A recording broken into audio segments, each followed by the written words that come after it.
Hey, my name is Tom Story and welcome back to the channel. On today's video, what we're going to do is look over how the mortgage stress test is changing in Canada on June 1st and how it might impact you. So we're going to look over an article, we're going to go through the changes, how they're going to affect the average Canadian, and we're going to get into that in a second. But just before we get into that, if you like these type of real estate videos, please feel free to like it down below or subscribe. It really helps out the channel. Let's jump right into it. So this article was put together by Canadian mortgagetrends.com. So shout out to them for putting it all together very nicely. And the title is Home Buyers to Face More Stringent Mortgage Stress Tests After June 1st. So first of all, the stress test, the mortgage stress test, it first came into place January 1st, 2018, actually. And it was based on some of the craziness that happened in 2017 and just rising prices. And basically, at the end of the day, what they're trying to do is make sure that the average Canadian is not over leveraged. Where if rates were to change, they would be totally fine because they've been stressed at a higher rate than they actually got. And what it is so far is basically 2 basis points higher than what you're actually getting approved for. So if you're getting approved for a mortgage at 2.5%, you would have to qualify at 4.5%, just in case rates do go up in the future, that you would be fine to pay your mortgage. And I think overall, this makes a lot of sense. Not everyone agrees with it, but I do think it stabilized the market in a pretty good way. However, I do look at it sometimes and just think like every time they make a change, it doesn't really hurt the people that are already in the market because they have equity, they have appreciation, they're climbing up the property ladder. It really hurts the first-time home buyers, and I really feel for them every time they make it more strict. So anyways, let's just jump right into this. Okay, so home buyers to face more stringent mortgage stress tests after June 1st. So here's the change. So basically what is happening is that for people that are putting over a 20% down payment, okay, that means that your mortgage is uninsured.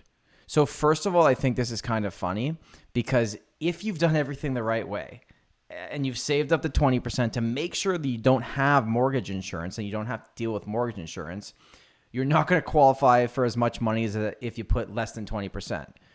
Which, like, I understand why they do it, but also this really frustrates me because it's like you did everything the right way and you're not even getting the best rate or qualify for the most amount of money because you're putting down more than 20% and you don't have the insured mortgage. So again, I get both sides, but don't necessarily agree. So basically, the stress test currently has a minimum qualifying rate of 4.79%. which is 50 basis points lower than what they're jumping it to. So they're jumping it to 5.25%.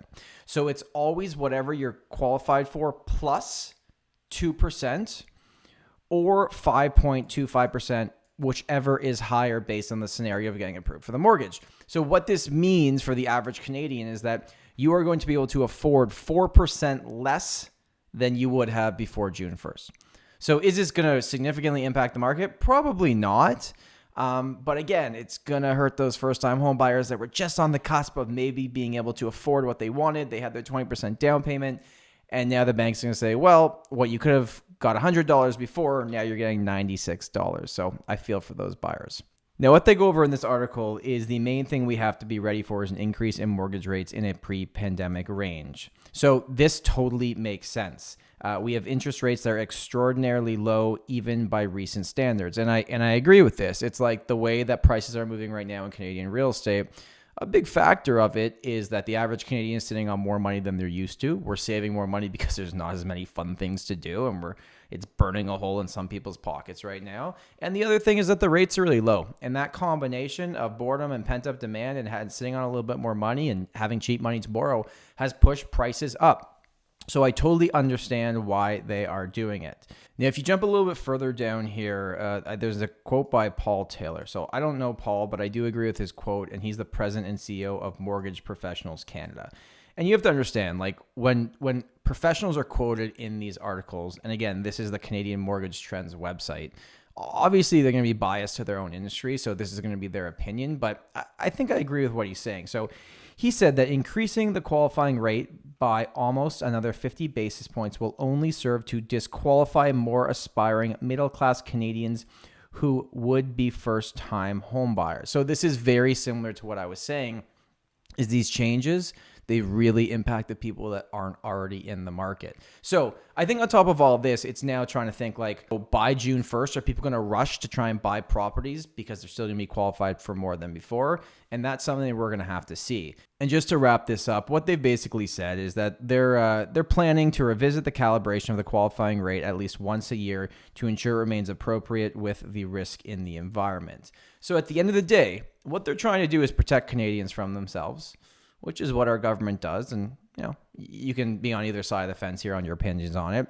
I think overall the stress test has done what it was supposed to do. It cooled down a market at the time, but rates weren't as low as they are now. So changing this will impact first-time home buyers. It's not really going to impact the other sides of the market, the people that are already in the market.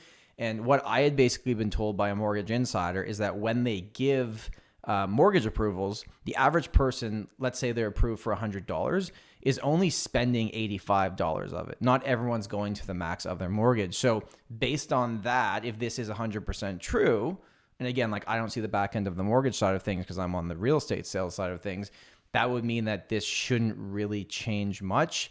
But the people that are probably buying most of what they qualify for are those first-time home buyers. So I feel for you. If you have any questions about this, please put them below. Do you agree? Do you disagree? I'd love to know. Thanks so much for watching, and we'll talk soon. All right, there you go. I hope you found that valuable and you learned something you might not have known beforehand. If you have any specific questions about the real estate market, you can always hit us up on Instagram at The Story Team. We are very active on that platform. Also below in the description, you'll get all of our links for everything. If you want to book an appointment with me and just chat real estate, I'm always happy to do so. Have an amazing day, and remember, home is where your story begins.